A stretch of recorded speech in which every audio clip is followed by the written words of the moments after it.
BJP deal ആരോപണത്തിന് പിന്നാലെ ചർച്ചയായി എസ്.ഡി.പി.ഐയുമായുള്ള ഡീൽ വിവാദവും. ആരോപണം Kanugolu ക്യാപ്സ്യൂളാണെന്ന് CPIM general secretary M.A. Baby. എന്നാൽ എസ്.ഡി.പി.ഐ വോട്ട് സ്വീകരിക്കുമോ എന്ന ചോദ്യത്തിന് കൃത്യമായ മറുപടി നൽകാൻ M.A. ബേബിയും AICC general secretary KC വേണുഗോപാലും തയ്യാറാകാതിരുന്നപ്പോൾ എസ്.ഡി.പി.ഐയെക്കുറിച്ചുള്ള തുടർ ചോദ്യങ്ങളോട് മുഖ്യമന്ത്രി ക്ഷുഭിതനായി. അതിനിടെ യു.ഡി.എഫിന്റെ സമ്മർദ്ദത്തെ തുടർന്നാണ് മഞ്ചേശ്വരത്ത് നാമനിർദ്ദേശ പത്രിക പിൻവലിച്ചതെന്ന് വെളിപ്പെടുത്തി എസ്.ഡി.പി.ഐ സ്ഥാനാർത്ഥിയായിരുന്ന KM അഷ്റഫ് രംഗത്തെത്തി.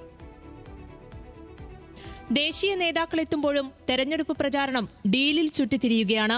BJP CPIM ഡീലിനു പുറമെ SDPIയുമായും ഡീലുണ്ടെന്ന ആരോപണത്തിന് മൂർച്ച കൂട്ടുകയാണ് UDF. കേരളത്തിൽ SDPI CPM തമ്മിൽ പരസ്യധാരണയാണ്.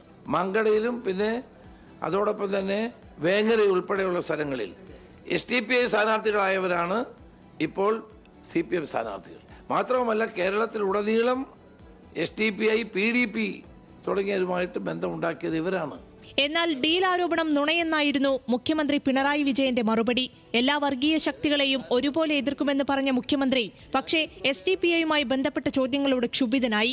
താനാണോ SDPIയുടെ നിലപാട് പറയേണ്ടതെന്നായിരുന്നു മറുചോദ്യം. SDPIയെ കുറിച്ച് ഞാനാണോ മറുപടി പറയുന്നത്? SDPIക്കാരോട് നിങ്ങൾ പോയി ചോദിക്കണോ? വേറെ എന്തോ അജണ്ടയും കൊണ്ട് വന്നിരിക്കുകയാണ്. ഏതോ ഒരു ഞാൻ സാധാരണ അങ്ങനെ ചോദിക്കില്ല, പക്ഷെ എന്തോ പ്രത്യേക അജണ്ടയായിട്ട് വന്നാണെങ്കിൽ അതൊക്കെ മാറ്റിവെച്ചാൽ മതി കേട്ടോ.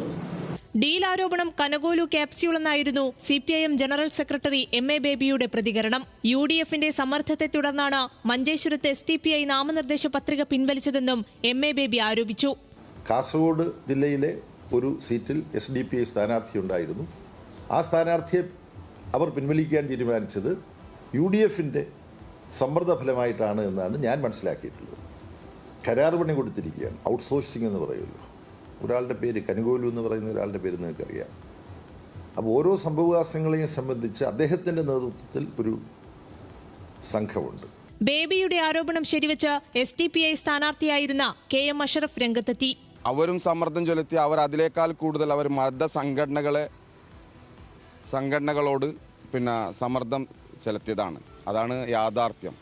അവരുടെ പ്രസ്താവനകൾ പോലും അവർ ഇറക്കിയിട്ടുണ്ട്. SDPI വോട്ടിൽ വ്യക്തത വരുത്താൻ AICC ജനറൽ സെക്രട്ടറി KC വേണുഗോപാലും തയ്യാറായില്ല. ആരുടെയും വോട്ട് വേണ്ടെന്ന് പറയില്ലെന്നായിരുന്നു പ്രതികരണം.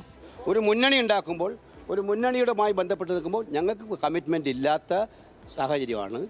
ആരെങ്കിലുമൊക്കെ എവിടെയെങ്കിലും ഏതെങ്കിലും സ്ഥാനാർത്ഥി വോട്ട് ചെയ്യുമ്പോൾ ആ വോട്ട് വേണ്ടെന്ന് സ്ഥാനാർത്ഥികൾ ഒരിക്കലും പറയാറില്ല. News desk, news Malayalam.